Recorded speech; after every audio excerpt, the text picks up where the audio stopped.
Nakatutok ang pansin ng halalan sa matataas na pwesto, senador, kongresista, gobernador at alkalde. Hindi nabibigyang pansin ang pwesto. Ilan ang nakakaalam halimbawa na ang mga konsehal ng lungsod o munisipalidad o mga provincial board members o bokal ang siyang may kinalaman sa paggawa ng mga batas para sa kani-kanilang nasasakupan.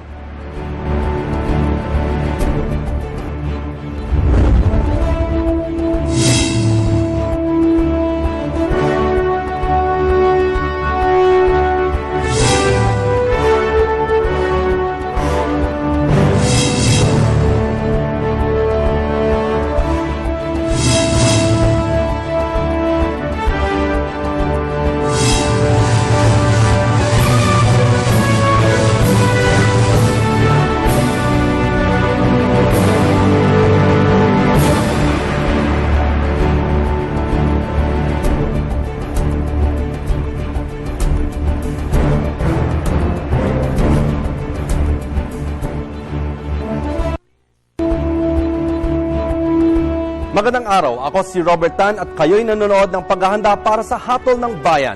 Sa araw na ito, kandidato sa pagkakonsehal at pagkabukal naman ang makakaharap natin sa isang oras nating talakayan.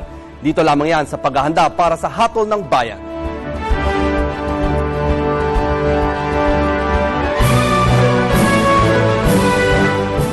Ang Sangguniang Panlalawigan ay ang nagsisilbing tagapagbatas ng isang probinsya na binubuo ng mga inihalal na kagawad o bukal at pinapanguluhan ng inihalal na vice-gobernador ng lalawigan.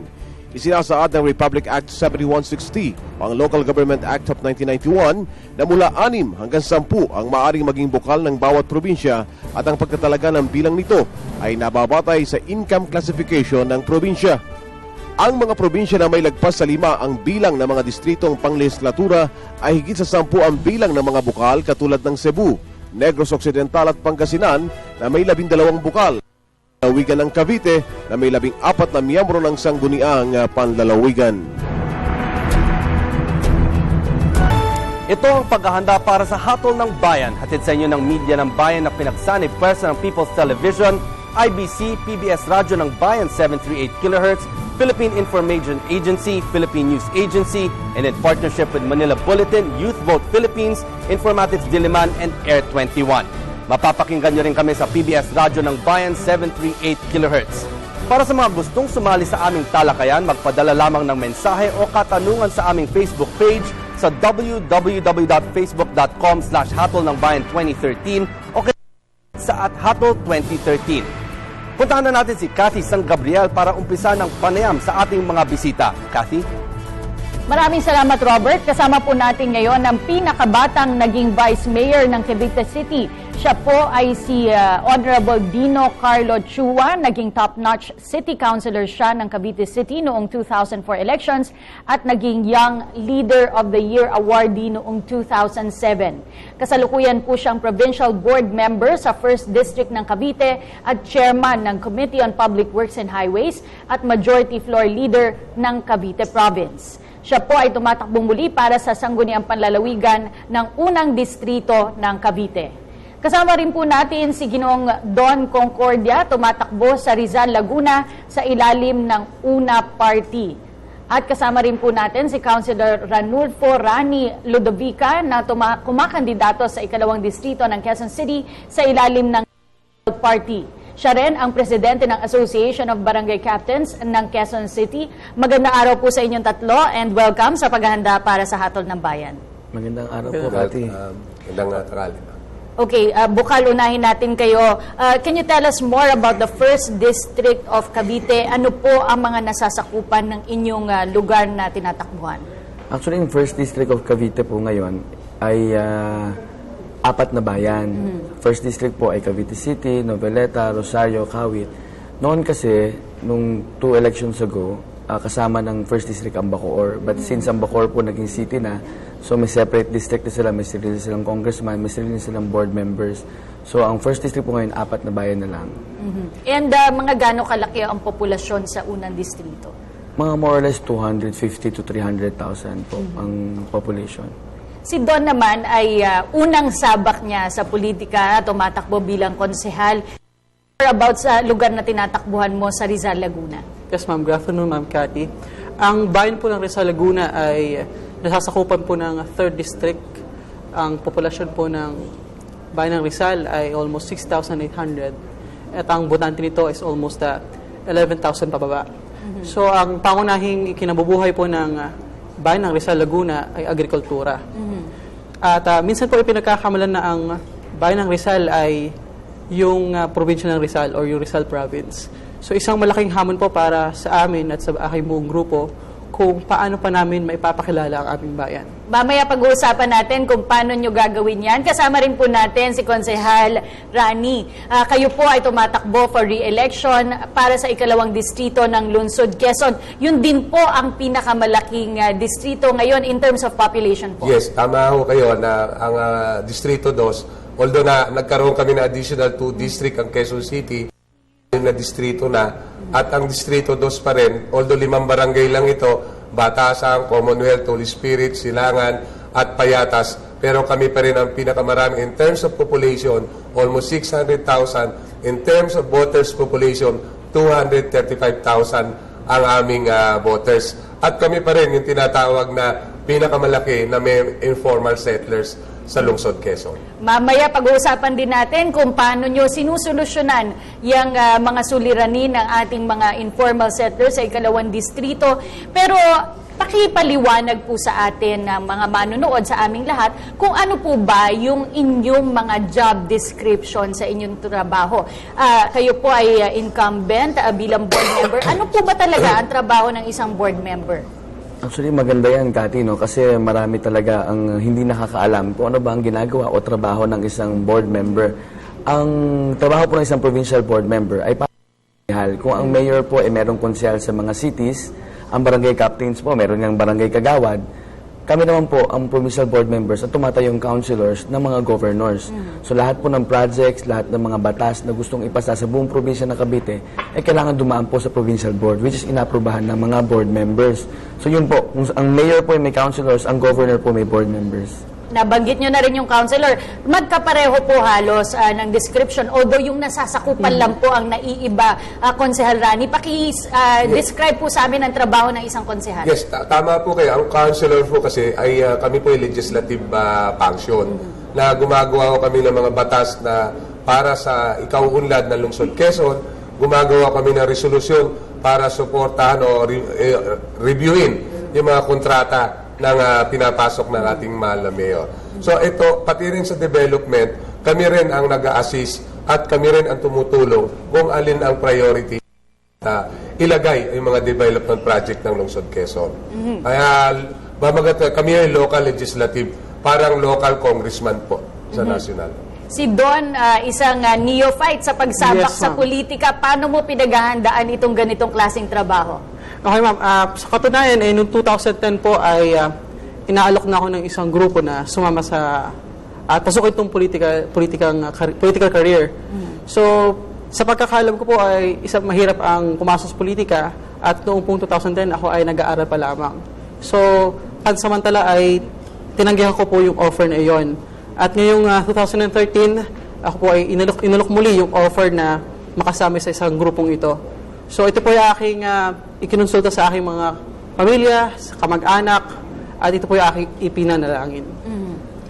Bukal Dino, ano po ang inyong mga naging accomplishments bilang isang, mahaba track record pagdating sa serbisyo publiko, pero bilang isang board member, ano po ba yung mga na-accomplish mo nitong nakaraang term ninyo? Actually, itong nakarang term po, ay marami rin po kami mga naipasang ordinansa o batas para sa buong lalawigan ng Cavite. At isa na nga rin po dito yung pag-regulate ng plastics sa buong probinsya ng Cavite.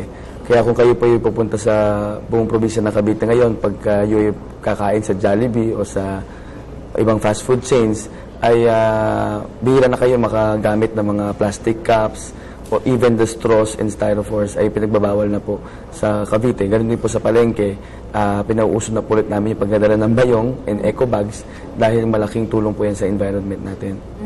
Konsehal Rani, kayo naman po, inyong mga accomplishments nitong termino nyo. Actually, kasi ako ay 11 years na barangay captain ng Barangay Batasan Hills at naging presidente ng Liga ng mga Barangay sa Quezon City na 42 barangays kami. At automatic, pagka ikaw ay na-elect ng presidente, ay ikaw ay ex officio. Sa accomplishment, lahat kasi ng concern ng barangay ay ako ang nagre-represent. Kaya kung tutusin, kami yung bugbog na bugbog in terms of legislation, in terms of trabaho. Marami kaming nagawang resolusyon, particularly lalong-lalo na sa pagdating sa curfew hours. Sa amin sa curfew hours sa Lungsod Quezon, dati bata ang pinarurusahan. Ngayon sa amin, magulang ang binibigyan namin ng responsibilidad. At in terms naman doon sa accomplishment, palibasa, being a barangay captain na sanay kami sa 24 hours on call ang aming serbisyo. So hindi kami nahirapan sa pagpasok sa council kasi ang council is isa lang sa function ng mga barangay captain ang pagli-legislate. Kami kasi mayroon kami judicial power. Chairman kami ng peace and order sa amin. May power kami at higit sa lahat yung tinatawag na judicial power. So mas compare sa pagiging isang kapitan, mas magaang ang trabaho ng isang konsehal. Mas malaki lang po ang sakop nga. Mas malaki lang ang sakop, lalong-lalo na pagka ikaw ay presidente at ng isang liga ng mga barangay, buong Quezon City ang hawak mo. At lahat ng concern with regards to the barangay ay laging nandun ka sa mga committee na yan. Para po dun sa dalawang re-electionist at para dun sa ating baguhan, bakit po kayo tumatakbong muli, Bokal? Alam niyo po, masyadong maikli yung 3 taon para sa isang termino at naka-isang termino lang po ako bilang bukal. Bagamat nagsimula po ako as councilor din, vice mayor, and then board member. So marami pa po tayong mga gustong gawin para sa buong probinsya ng Cavite. Napakalaki po ng Cavite. 23 na bayan po ang Cavite, composed of 7 districts.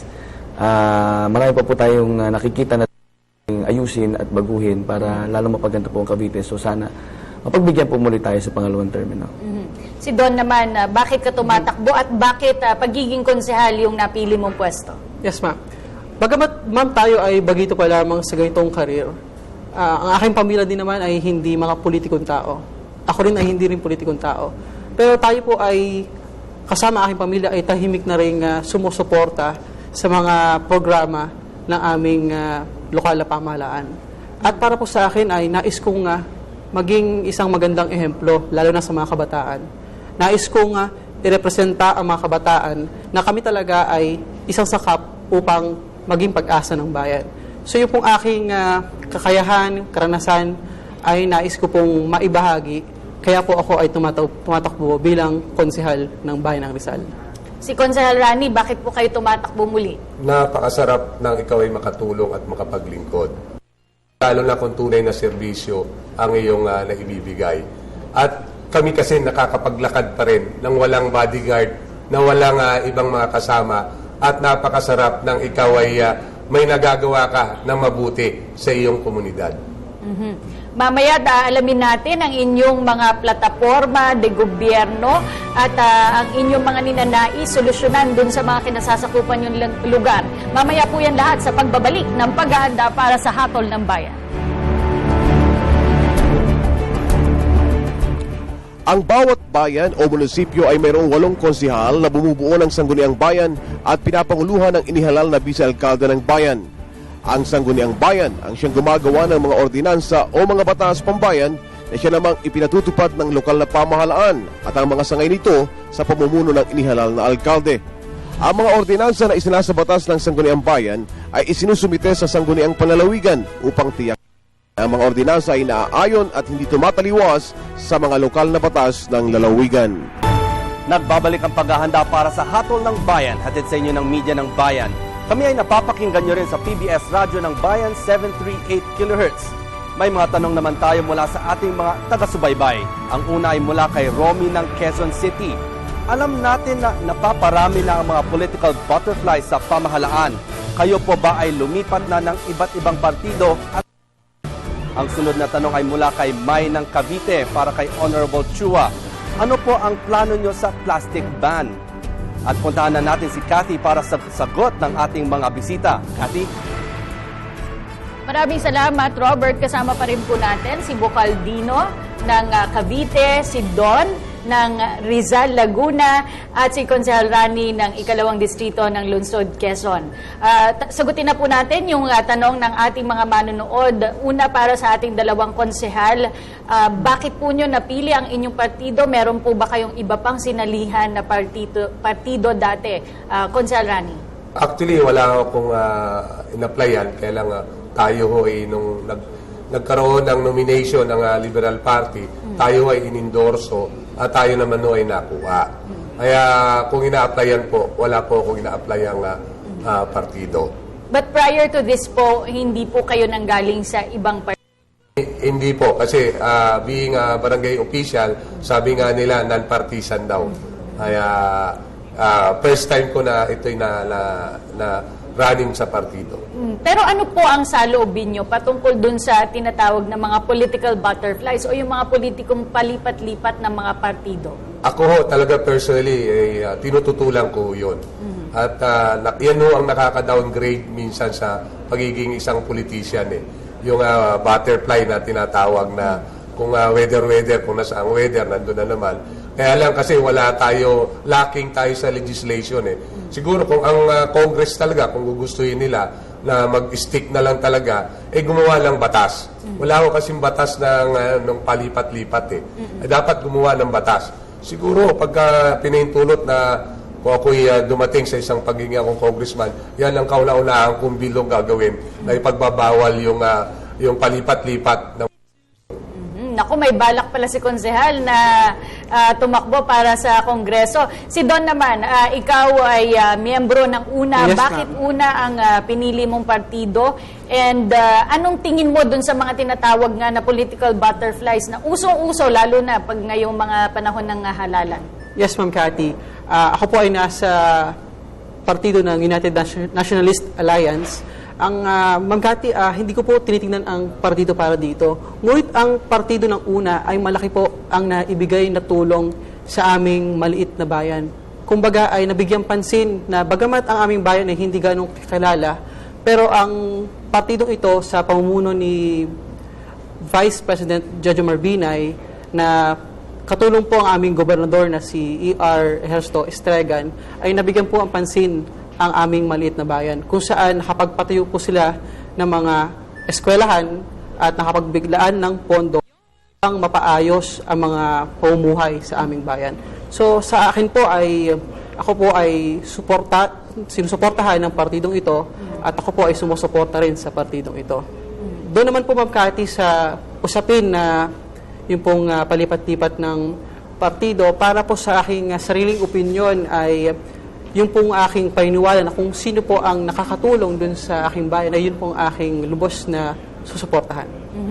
Si Bocaldino naman, yung katanungan sa inyo tungkol doon sa plastic ban, medyo napag-usapan na natin, pero meron pang isang ban na ipatutupad sa Cavite. Pakipaliwanag po sa amin. Actually, meron pong ipinasang ordinansa ang City of Tagaytay na magkaroon din ng smoking ban. So sa Tagaytay lang po ito? Tagaytay City. Actually, ang trabaho po kasi ng mga bukal o provincial board members ay may kukumpara din sa trabaho ng Senado. Di ba sa ating bansa ay meron tayong lower house o upper house. Mga batas na ipinasa ng mga lower house ng congressman ay kailangan din aprubahan ng Senado. Ganoon din po sa amin sa probinsya. Lahat po ng ipisa ng lahat ng konsyal sa bayan-bayan o mga syudad ay kailangan ipasa rin po namin sa provincial board. So ngayon po, nasa amin na po yan pag-aaral at naipasa na po ng City of Tagaytay yung kanilang smoking ban. So pag-aaralan po ng provincial board kung ano-ano po yung mga dapat baguhin doon sa kanilang batas o tama lang ba na i-adapt po namin yung ganong klaseng batas. Kasi syempre, marami din po mga nagsasabi sa mga hearings namin na may karapatan din naman ng mga smokers. So hindi man pwedeng total ban. Maring may mga designated areas lang na bawal, may designated areas naman na pwede manigarilyo, kung saan po yung mas tama na hindi po maapektuhan naman yung mga bisita na pumupunta rin na pamilya, ganyan, sa Tagaytay City. Pag-usapan po natin itong mga lugar na tinatakbuhan ninyo, yung mga kanya-kanyang mga peculiarities at mga suliranin din, at kung paano nyo tinatangkang solusyonan, lalo na po doon sa mga incumbent at para sa iyo doon, kung paano mo nakikitang isang magandang solusyon. Sa unang distrito po ng Cavite ay isang commercial and industrialized area. Isa po sa mga problema usually pag industrialized ang area ay yung matinding traffic. At yan po talaga problema rin yan, hindi lamang po sa unang distrito siguro, no? Pero maraming lugar sa Cavite. Paano po ito sinusolusyonan ng inyong lungsod at lalo na po kayo bilang isang bokal o miyembro ng board? Actually, ang first district nga po, tama po kayo doon, nagiging industrialized na po ang buong Cavite province at nauna nga po dyan ang first district dahil ang Rosario Cavite po, nandyan yung EPSA or Export Processing Zone na marami po mga factories ang itinayo dyan. Ang kagandahan lang po doon, yung traffic na malaking problema namin ay nabawasan na po dahil nagbukas na po yung Cavitex o yung Cavite Expressway na siyang nagduduktong sa to Cavite. So, noong araw, pag pupunta kayo ng Cavite, mahina pong 1 oras o 1.5 hour dahil sa traffic. Pero ngayon po, from Mall of Asia, pwede kayo makarating ng Cavite in 15 minutes using via Cavitex. So, hindi ka na kailangan dumaan ng Bacoor, which is doon po kasi masyadong traffic sa Bacoor dahil nandun po lahat, maraming housing po doon, maraming tao sa Bacoor. So, ngayon po, pag pumasok kayo ng Cavitex, ang labas nyo ay Kawit Cavite na. So, malaki po ang nabawas sa traffic sa buong Cavite. At kung matutupad po itong mga ibang mga programa pa na inaayos po namin, yung KALA na tinatawag KALAX, Cavite Laguna Expressway, na magkakabit naman po sa Cavite papuntang Laguna. Meron din po tayong ginagawa ngayon na Danghari to Cavite Expressway na from Danghari papuntang Cavite. Pag-usapan natin ang Rizal Laguna. Na-interview ko na yung incumbent mayor ninyo. At isa nga po dun sa nangyari ay makilala ang Rizal Laguna bilang isa sa mga talagang tourist destinations sa Laguna. Pakipaliwanag sa amin kung paano nyo ito balak gawin at kung sakaling mahalal ka, ano yung mga ninanais mo pa? Ma'am, doon po sa aming bayan ng Rizal, meron po kasi doon isang resort and camp na tinatawag nating Rizal Recreation Center at dati doon ako nagtatrabaho. And then meron kaming guest na 30,000 to 33,000 na local and foreign guest. So kung ako po ay sakaling papalarin at kung kalooban ng Panginoon na ako ay maging konsehal ng aming bayan, ay nais kong pagtuon ng pansin ang turismo. Meron din kaming pinagmamalaki na landmark ang Rizal na tinatawag naming Tayak Hill and Adventure Park. So, kung ang local and foreign guests doon sa Rizal Recreation Center ay makakabisita doon sa Tayak Hill and Adventure Park, ay malaking pondo ang maaari naming ma-raise dahil maaaring makilala ang aming bayan. So, naniniwala tayo na pag maraming pondo, maraming trabaho, aasenso ang turismo. So, yun ma'am, ang ating nais kong may bahagi sa akin pagtakbo. Si Konsehal Rani naman po, marami nga po, malaki ang populasyon na ikalawang distrito. Ano po yung pangunahing mga problema? It can either be an asset or a liability po, yung karamihan ng populasyon. Ano po yung mga problema sa inyong distrito at paano nyo po ito sinusolusyonan? Tama ko kayo, kami yung pinakamalaking distrito, pinakamalaki in terms of population. Ang problema namin dito, 70% ng aming populasyon is informal settlers. So yung usapin sa palupa, sa pabahay, medyo nasa 95% na kami dyan na yan ay award sa mga qualified beneficiary. At siyempre, pagka yan ay in-award na, magkakaroon sila ng obligasyon na bayaran yung livelihood program. Although sa livelihood program, ang dami naming livelihood program ng city. Mamimili sila kung ano-anong gusto nilang gawin. At meron pang kaagapay na 5,000 pesos na libreng papautang na walang collateral. Kaya lang, ang kultura talaga. Kultura ng mga informal settlers na which is yun ang nahihirap baguhin yung biglaang kultura. At yung pangatlo namin pinakamatinding problema tungkol sa peace and order. Alam niyo naman pagka may squatter, may problema sa droga. Pag may problema ka sa peace and order, andyan mo talaga yung droga. At puro drug-related yung aming problema ron. Pero ako naman kasi, nung ako kapitan ng Barangay Batasan Hills, na isa sa pinakamagulo nung araw, simple lang mo naman Ako, may political will ako. Pero, sinusunod ko rin po yung God's will. Ako sabi nga, berdugong kapitan daw ako Bakit po? Dahil pinatutupad ko, patupad. Kung ikaw ay tarantado ka, mas tarantado ako sa iyo.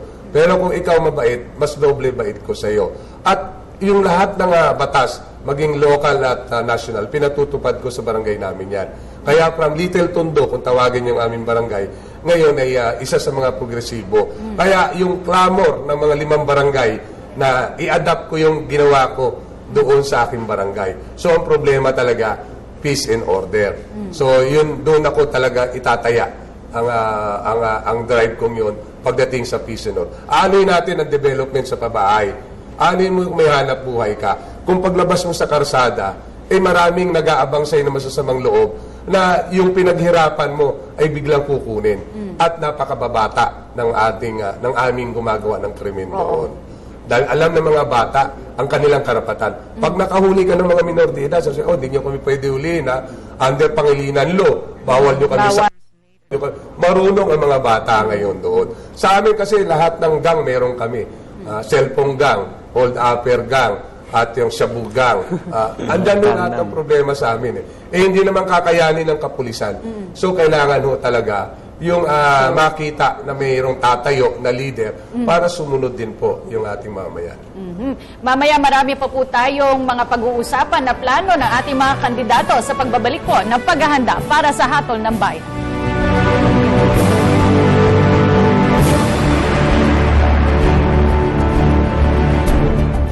Ang sangguniang panglungsod ay binubuo ng mga inihalal na konsihal at pinapanguluhan ng inihalal na vice-alkalde ng lungsod.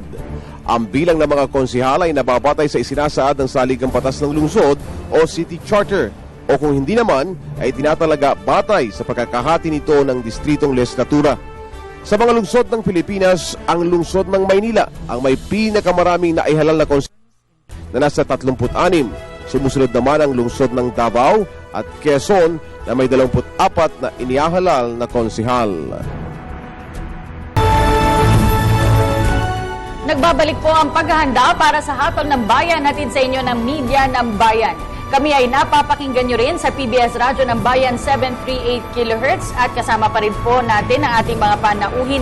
Gusto ko po nga tanungin kung meron po ba kayong mga kasalukuyang kamag-anak na nakapwesto o tumatakbo at kung ano po ang your thoughts on the political dynasty issue, Bukal Dino. Para sa akin po, hindi ko naman makukonsider political dynasty kami dahil ang paniniwala ko po sa isang dynastiya ay yung pinapasa ang isang posisyon, parehong posisyon, ipinipasa sa kanilang anak, sa kanilang asawa. Although meron po akong kapatid ngayon na incumbent city councilor sa Cavite City at dalawa po kami ngayon nasa posisyon sa Cavite, ako po bilang Bukal at yung aking kapatid bilang city councilor. Pero 4 po kami ngayon sa pamilya tumatakbo. My father-in-law was the 3-termer mayor po ng Cavite City at bumabalik po siya ngayon ulit bilang mayor. Yung isang kapatid ko naman po ay tumatakbo sa Noveleta, Cavite, which is also part of my district. So, pero iba-ibang posisyon po kasi kami at iba-ibang lugar. So, hindi po, para sa akin, hindi po yung dinastiya. Pero yung pong, ano po yung pananaw nyo ukol dito sa usapin na ito? Dahil marami po sa ating mga kandidato ngayon ay miyembro talaga ng political dynasty at yun ang pinupukol sa kanila. Para sa akin po, kasi ang political dynasty, at tawag natin dynasty noon na mga nangyari noong unang panahon, ay walang mga tao. Kung ipapasa po natin ang isang pwesto sa kanilang anak o sa kanilang asawa, wala kayong pagpipilian, basta ito ang dapat sumunod, ito ang dapat sumunod na mamuno, wala po kayong magagawa. Hindi naman po ngayon ang nangyayari. Sa panahon po ngayon, ay may choice pa rin po ang mamamayan eh. Di po ba? Nagkakataon lamang na yung kanilang mga kapamilya ay nais din maglingkod, pero pwede pa rin naman pumili ang taong bayan. Kung gusto nila ipagpatuloy magandang ginagawa, iboto po nila yung magandang ginagawa. Kung ayaw na po nila, iboto po nila yung ibang kandidato. So wala pong dynasty ang nangyayari, sa totoo lamang. Ikaw doon, nabanggit mo, wala kang kamag-anak, hindi ka galing sa isang political family, pero ano yung pananaw mo ukol sa isyong ito? Ma'am, kahit bagamat kaming aking pamilya ay hindi po walang mga politiko ngayon, ang aking pong nanay ay kasalukuyan nagtatrabaho naman sa gobyerno bilang barangay treasurer ng aming barangay. Ang aking ama ay dating administrator ng aming municipalidad, civil registrar. Sa aking pong pananaw sa political dynasty na usapin, siguro po ay meron din naman tayong mga ibang angkan na meron ding potensyal at kakayahan na makapaglingkod sa bayan. So siguro po sa aking pananaw ay maaari din natin na pagbigyan yung may mga ibang politiko na gustong paglingkod sa bayan. Pero hindi ho masama na kung ang isang pamilya na sila ay may posisyon sa isang bayan o sa isang lalawigan na tumakbo, ay hindi rin po masama yun. Ang akin lang po ay kung meron din na nais tumakbo na sa iba, ay siguro maaari din natin silang bigyan ng tsansa. Consel Rani. Sa akin po, maski sa saligang batas po, pinagbabawal talaga.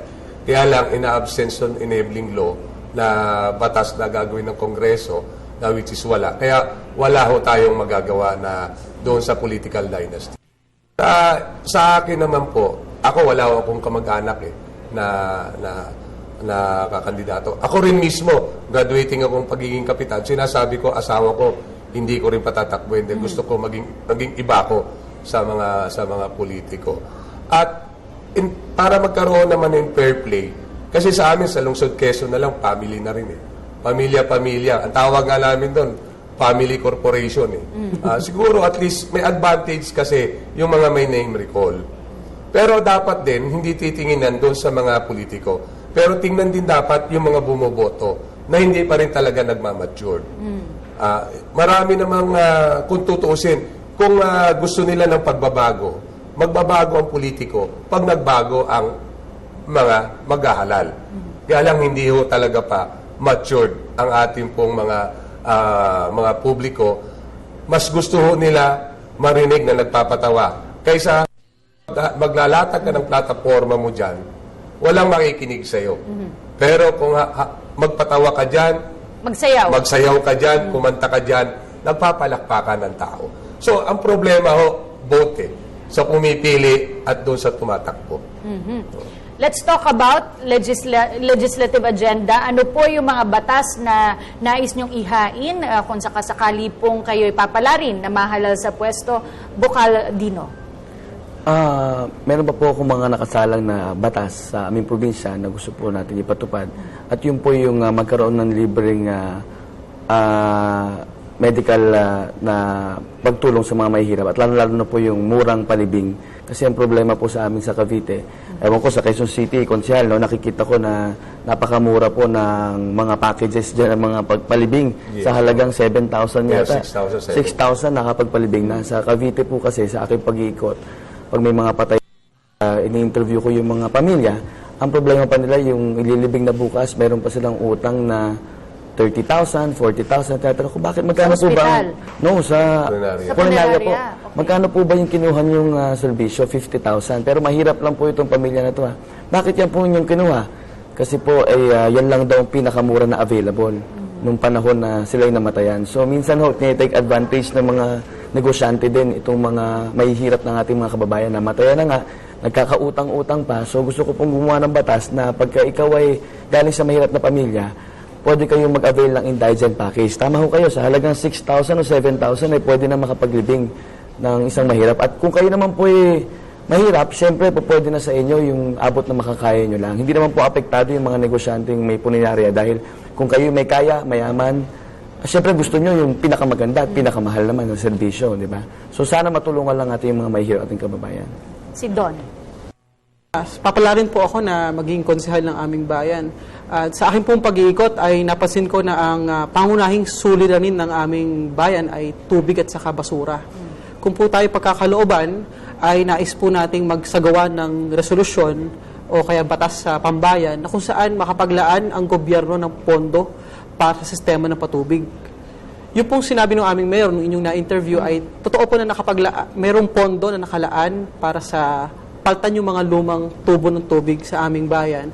At ang nais po natin ay magkaroon pa ng sapat na pondo para at least yung magkaroon ng sapat at malinis na tubig para sa aking mga kababayan.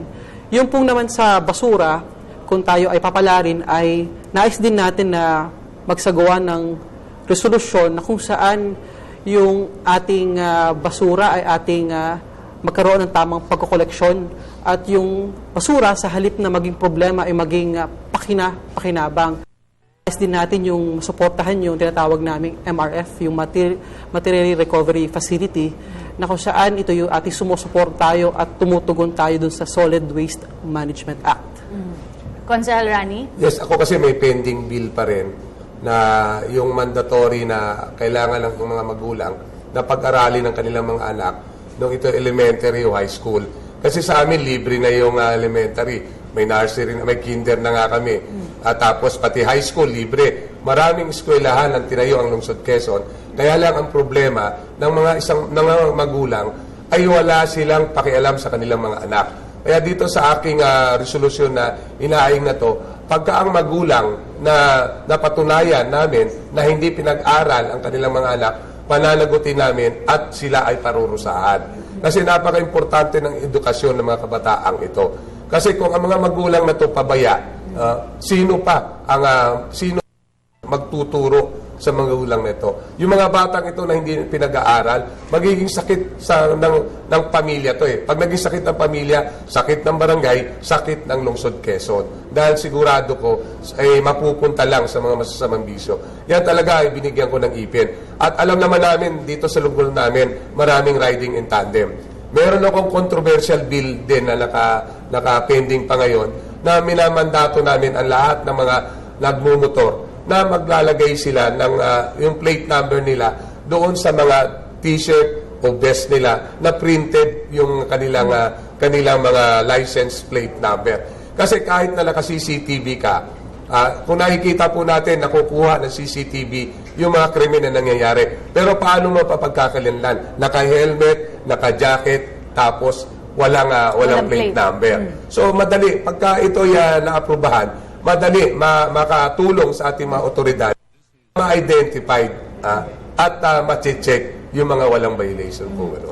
Pag-usapan po natin yung iba't ibang mga concerns and basic services na ninanais ng ating mga kababayan at yung tugon nyo po dito. Unang-una po, kahirapan. Ano po ang ginagawa o gagawin ninyo, Bokal, para dun sa problema ng kahirapan sa unang distrito ng Cavite? Ang Cavite nga po ngayon, since naging industrialized na po kami, marami na po mga factories na nagtatayuan. So, unti-unti po sinusolusyonan natin siyempre yung problema sa trabaho. Dahil ang source naman po ng kahirapan is kawalan ng pagkakakitaan ng ating mga kababayan. So, dito po sa Cavite ay nagbibigay po tayo ng mga free trainings, livelihood trainings, at ganoon din po yung training bago sila mag-apply ng trabaho ay mag-undergo muna sila ng training para bago sila mag-apply ay siguradong matatanggap na po sila sa kanilang mga pagtatrabahuhan. Don? Ma'am, sa akin naman po ay nais nating palakasin agrikultura sa aming bayan. Kasi ang pangunahing kinabubuhay din sa aming mga kababayan ay yung pagtatanim. At pangunahin din kinabubuhay sa aming bayan ay yung mga paggawa ng mga candy. So, doon naman sa paggawa ng mga homemade candies, mas pagandahin pa yung quality nito para at least makilala ng ibang bayan din sa kalapit. At concern din po natin yung larangan ng edukasyon sa aming bayan. So, kung tayo ay pagkakalooban na tayo makaupo sa pwesto ng konsehal, ay nais natin na magsagawa ng resolusyon upang makakalap at makapaglaan ng pondo na makapagbigay ng scholarship program doon sa mga mahihirap, ngunit mahuhusay na estudyante ng mga taga-Rizal. At naman, in terms naman po, ma'am, sa kalusugan, sa bayan din namin ay marami din nagkakasakit. Tayo ay nais nating magsagawa ng batas pambayan na tuturo ng tamang katuruan na paano maiwasan yung mga uri ng sakit. May kasabihan nga tayo na early prevention is better than cure. Alright. Consel Rani? Yes. Sa kahirapan po? Sa kahirapan kasi sa amin, sa aming distrito, katamaran eh. Kasi ang Lungsod Quezon, napakadami naming programa. Pero ang tao talaga, gusto isubo muna lang sa kanila eh. Gusto nila mas masarap pang mangarap eh. At karamihan, tinan mo, pag malaki ang premium ng loto, pumunta ka sa distrito namin na may mga loto outlet, pila. Maling pananaw eh. Kaya ako, aktibo kami ng ugnayan ng barangay at simbahan na pagdating doon sa pagbabago ng kultura ng mga tao. Kasi ang gobyerno nandyan eh. Ang resources ng gobyerno nandyan. For example, ang aming mahal na Vice Mayor, may mga livelihood program kami. Tinuturuan sila namimili. Pero pagkahawak na nila yung cheque na yung tinatawag namin na assistance sa kanila na pinauutang yun na walang collateral na 5,000. Pag hawak nila yung cheque, tingnan mo pag ina-encash sa bangko kung nasaan, bumibili ng mga bagong second hand na color TV, bumabagi ng DVD. Ayan, So, hindi nawawala yung pinapangnegosyo. logic. Yes. Ngayon, at least ito nga, ugnayan namin sa simbahan, ang mga pare at mga lay minister, sila ngayon ang katuwang ng mga barangay na baguhin yung kultura, yung pananaw ng mga tao. Siguro pagka nabago yung pananaw ng mga tao, magiging open sila at siguro maging magandang pananaw nila sa buhay. Sunod, healthcare, nasagot na ni Don, pero kayo, Bukal, anong plano nyo patungkol sa kalusugan? Napakagandang programa po yun na simulan ng ating national government, di ba, yung PhilHealth. Kaya lang, marami pa rin po ang hindi kaya makapag-avail nito dahil hindi rin kaya nila magbayad. So, yun po, nagdalaan po talaga tayo ng mga pondo para nasa ganun yung mga mahirap ating mga kababayan, makayanan nila, mas magaan para sa kanila, magkaroon din ng PhilHealth. Dahil malaking tulong po talaga ito sa hospital ng kanilang mga mahal sa buhay. Nagagamit po talaga yung PhilHealth. Konsehal? Yes, sa amin sa problema sa amin sa kalusugan, ang lungsod Quezon ay napakadami naming super health center. Pero kahit andyan yung mga supplies namin, kaya lang itong lalo na dengue, lagi kaming hindi nawawala sa dengue. Pero kung tutusin ang problema ng dengue, kahit kami may mga street sweeper, may tagalinis kami, pero ang problema nasa loob ng tahanan eh. Ang gusto kasi ng mga tao sa amin, pati bahay nila, lilinisan pa rin namin. So talagang Medyo kultura mahirap pa po rin yun, talaga ang problema sa amin. Kultura talaga. Yun talaga, pananaw namin kultura ho ng tao sa amin. Disiplina siguro ho. Yes, kasama na ang disiplina. No? Pag nabagong kultura yan, magkakaroon ng disiplina yan. Oo. Bilang panghuli na lang po, mensahe nyo para sa ating manonood. Ngayon ngang malapit na hindi na mapipigilan talaga itong eleksyon. Unahin po natin si Bocaldino.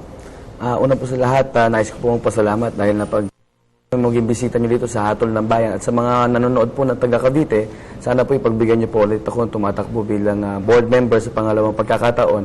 At pasalamat din po tayo dun sa mga sumuporta sa akin na karangalalan dahil nag-number 1 board member po ko. Sa buong probinsya ng Cavite, nag-number 1 board member po ko. At sana po ngayon, sa pangalawang pagkakataon, ay pagbigyan nyo po muli bilang inyong bukal. Don? Una po ay nais kong pasalamatan ng Diyos dahil tayo po ay nakarating dito sa PTV4 ng maayos at ligtas. Nais ko rin pong pasalamatan ang PTV4 sa pag-anya niya sa atin dito sa paghanda sa Hatol ng Bayan. Isang karangalan po na ako po ay inyong makilala at maihatid ang aking nais na mangyari at may ambag sa bayan namin. Ako po si Don Lucido Concordia at ako po ay tumatakbong konsehal ng Bayan ng Rizal. Sana po ay suportahan niyo po ang aking simpleng adhikain, lalo na sa mga kabataan. At sana po ay samahan din niyo po yung aking grupo sa pamumuno ni Mayor Tony Aurelio. Muli po, maraming po salamat at ibinabalik ko po ang papuri sa ating Diyos. Konsehal Rani? Yes, kami po ay hanggang tumulong sa inyo. Kami po ay handang magsakripisyo sa inyo. Pero hindi lahat ng problema ninyo ay kaya naming ibigay at bigyan ng solusyon. Kailangan magtulungan tayo. Kumilos kayo, kikilos kami, makakaasa kayo, hindi kayo namin iiwanan. Pero yung problema nyo, hindi namin sagot yan. Sagot nating lahat yan. Maraming salamat po sa inyong tatlo sa ipinamahagi inyong kaalaman para sa ating mga manonood. Magbabalik pa po ang paghahanda para sa Hatol ng Bayan.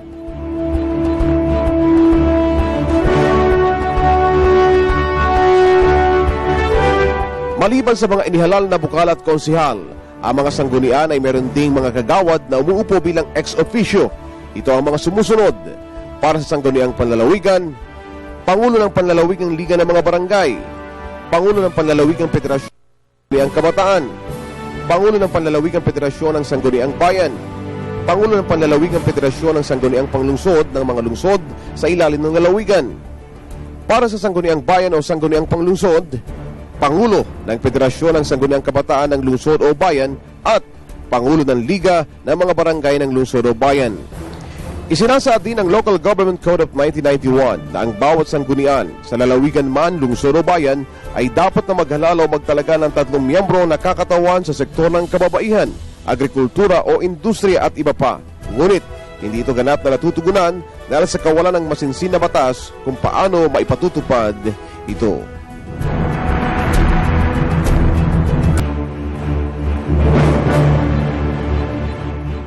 Alam mo, Kathy, nakakatuwa at very interesting din na nakasama natin ngayon ng mga tumatakbong bilang bokal, counselor. Kasi kung tutuusin, silang nandoon sa grassroots level at kung sino man talaga may alam ng problema ng kanilang bayan, sila. Kung i-compare mo siya sa military, sila yung parang foot soldiers. Alam nila yung mga nangyayari sa kanilang lugar at mismo sila in the thick of it. Oo, sila talaga yung nag-iikot at nakakasalamuha ng kanilang mga constituents. Nakakatawa itong sinabi ng isa sa ating mga panauhin. Yung wag daw iasa lahat, no, doon sa mga tumatakbo.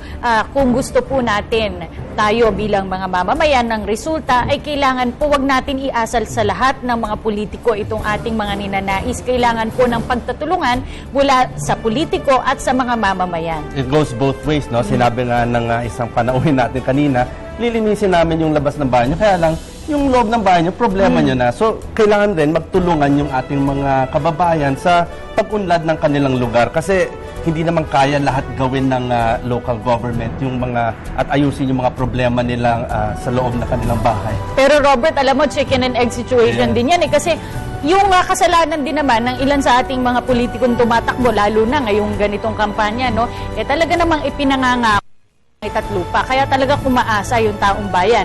So, balanse lang po at para po sa inyo, talagang suriin nyo po kung talagang pwede ba talagang ibigay nitong mga tumatakbo yung kanilang mga ipinapangako o mapapakulang ba? Kasi sabi nga, yung discipline.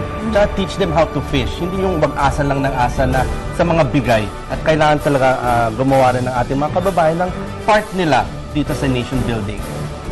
Pinasasalamatan namin ang Ergo Contracts Philippines para sa ating tables and chairs. Matatagpuan sila sa 2634 Rockefeller Street, Barangay San Isidro, Makati City. Pwede nyo silang tawagan sa numerong 843-1177. Maaari nyo ring bisitahin ang kanilang website sa www.ergocontracts.com. Marami po tayong natalakay sa araw na ito at sana po ay nakapagbigay kami ng kalinawan sa inyo at yung mga impormasyon pong ibinahagi natin ng ating mga bisita ay sana po magamit ninyo para sa isang mahusay na pagpili ngayong halalan. Bumoto po tayo ng tama. Ako, si Cathy San Gabriel. Ako naman si Robert Tan. Magandang araw po sa inyong lahat.